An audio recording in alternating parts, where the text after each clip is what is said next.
ହେଉଛି ଉତ୍ତର ଓଡ଼ିଶାର ପ୍ରସିଦ୍ଧ ଶୈବପୀଠ ପଞ୍ଚଲିଙ୍ଗେଶ୍ୱର, ଯାହା ଦିନେ ଭକ୍ତମାନଙ୍କର ବୁଲିବା ସ୍ଥାନ ଥିଲା। କିନ୍ତୁ ସମ୍ପ୍ରତି କରୋନାର ମାୟାଜାଲରେ ସତେ ଯେମିତି ଛନ୍ଦି ହୋଇପଡ଼ିଛି ଏହି ଶୈବପୀଠର ପାହାଚମାନ।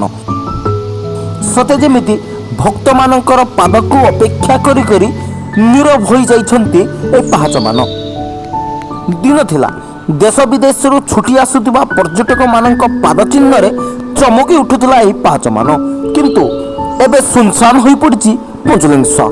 ପ୍ରକୃତି ରାଣୀର ଗର୍ଭରୁ ଝରୁ ଉଠୁଥିବା ଝରଣାର କୁଳୁକୁଳୁ ଶବ୍ଦ ସତେ ଯେମିତି ଚିତ୍କାର କରି ଭକ୍ତମାନଙ୍କୁ ଡାକିବାକୁ ଚେଷ୍ଟା କରୁଛି।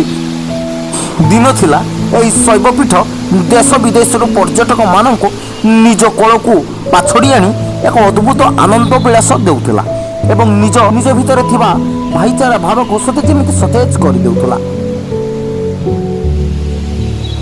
ଏବେ କିନ୍ତୁ କରୋନା ମହାମାରୀ ସବୁକିଛିକୁ ଅଚଳ କରିଦେଇଛି। ମନ୍ଦିରର ଚତୁଃପାର୍ଶ୍ୱକୁ ଗୋଟେ ପ୍ରକାର ମରୁଭୂମିରେ ସଜାଇ ଦେଇଛି।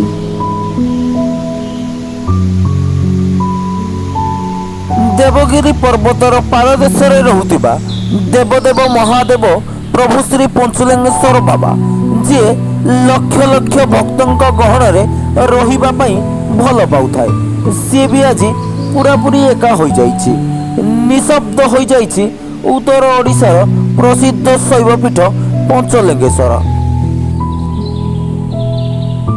ବର୍ଷ ବର୍ଷ ଧରି ଦେବଗିରି ପର୍ବତରେ ରହି ଆସୁଥିବା ବାବାମାନେ ମଧ୍ୟ ଆଜି ଖାଦ୍ୟ ପାଇଁ ବେସାହାରା ହୋଇଯାଇଛନ୍ତି। ଆଗରୁ ବହୁତ ପ୍ରବଳ ଲୋକ ଆସୁଥିଲେ, ଏବେ ଆସୁନାହାନ୍ତି, କେହି ଲୋକ ଆସୁନାହାନ୍ତି। ଯାହା ବୁଝିଲ ଆସିକି ପୂଜା କର୍ମ କରିକି ସେ ବଳି ହେଉଛନ୍ତି ଗୋଟେ ଘଣ୍ଟା ଭିତରେ। ଆଉ ବର୍ତ୍ତମାନ କେହି ଟୋଟାଲ ଆସୁନାହାନ୍ତି।